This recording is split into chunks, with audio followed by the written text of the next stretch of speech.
Welcome, I'm Steve Plater, retired road racer, former British champion and Isle of Man TT winner. I'm here to meet Guy Willison, designer and bike builder with 5-4 motorcycles. We'll be chatting about the partnership between Honda UK and 5-4 to create a limited run of built-to-order CB1100 RS motorcycles.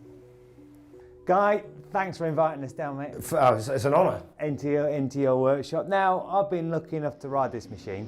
First of all, tell me what inspired you to build this machine in the first place. The inspiration for this, I mean, I've always wanted to build a bike like this for 40 years. But the reason this came about is because I saw the CB1100 when it first came out, and I could tell straight away that Honda had spent a lot of time and effort and detail making this sort of retro bike, and straight away I got what they were on about, but it was a kind of one-size-fits-all two-seater, blah blah blah. So I thought I can do a styling job on that and make it fantastic that harks back to when I was 18 and I was a hooligan and we built bikes like this out of the big inline fours that were around at the time. And that really is the inspiration for this from the second I saw that CB1100. You know, it's gorgeous, it's kind of, every part seems to be quite different, but you know, it's taken away all the raw edges of the original RS machine, and it's just quite different. Yes, it is. I mean, I had to have a nose cone on it, just because, to me, there were various models, about 3 or 4 at the time, that had a nose cone, and for me, they're the kind of iconic bikes that I remember from that period. So it's there from a styling point of view, and it's also there from a function point of view that with these on a A and B road blasting along, you do need a bit of wind blast taken off your chest just to keep it comfortable for all day riding. So it has a style and a function, and also I just think they look cool. How long has it taken you, obviously in your workshop, to put all of this machine together? Probably not as long as most people think. Because I've wanted to do this bike for 6 years, I didn't have to waste any time thinking, what am I going to do? Yes, you've got to finalise it exactly how it'll fit to the frame rails and stuff, but I had the picture in my head and I just set about getting it made or making it myself, and it took, from start to finish, about 4.5, 5 months. This is a limited run, only 54 machines. Yeah. Why 54? 54 is because, well, 54 is my old dispatch number, 5-4.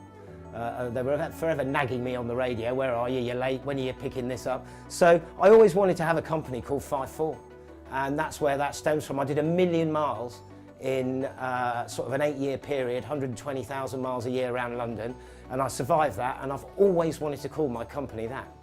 Just run us through the modifications you've made to this CB. Well, the modifications I've made, if you just do a list, it's not that long because the basic bike is so good. I've not had to spec really beautiful wheels, and it was all kind of there. It had great brakes, it had great tyres. So, you know, a short list is, it had to have the nose cone fairing, it had to have a single seat. I love this kind of Alcantara and leather diamond stitching. I've put that on a few bikes and it's kind of like a little bit of a trademark of mine, and I find it very comfy. These are like individual little pillows. So it had to have that. John at Race Fit is a mate of mine. He's made the cans, which have been made for the sound as well as the look and the power. So it was a no-brainer to go to John to make the cans for it. And I messed around with various footrest setups, and I decided to go for the originals because I modified these. I cut the pillion pegs off because otherwise, you know, someone at the pub's going to put someone on the back. So to give them no option, I chopped the pillion rests off, and then I thought, oh, if I mirror polish these might be quite... And they just remind me of the CB750 sort of Sealy replica. They're very, very similar, and I think that's where Honda, in their research, took their styling cue from for these. So I thought, they look fabulous, I'll go with those. So it was that, the cans, the tailpiece, the seat, and the nose cone, and that really is mostly it, but I wanted to make it comfortable and practical to go with it. Now the handlebar fairing, it's not actually fiberglass as most machines are. First of all, what exactly is it, and why did you go with the handlebar fairing? It's made out of aluminium, only because I feel that's like superb quality. They don't crack and all the paint go funny, and they're light and they're very strong. So for me it had to be an aluminium, and I like that hand-beaten, you know, English wheel rolled, and I just like all that. And everything I try to do, I try to make it real quality. That's why the tailpiece is also aluminium.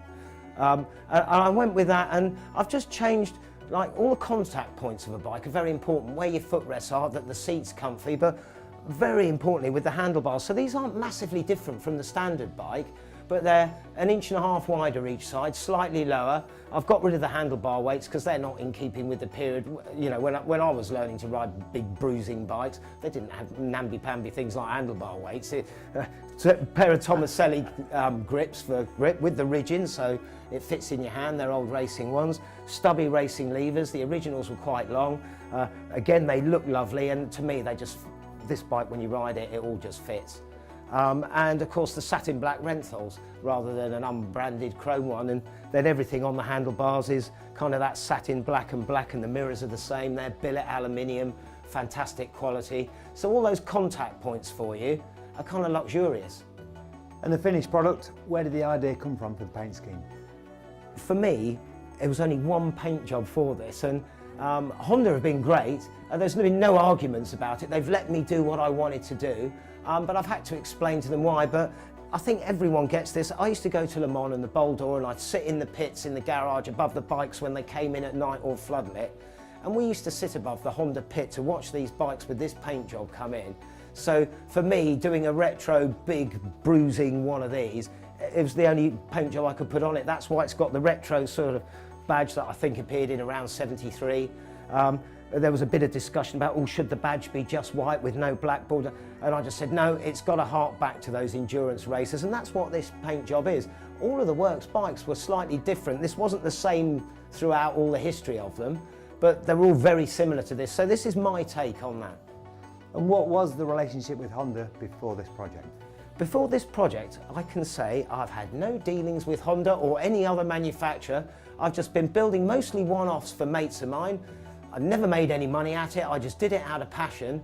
And I've built lots of bikes like this for friends over the years when we were like 18, 19, 20, where we get a big inline 4 of the period. It had a single seat.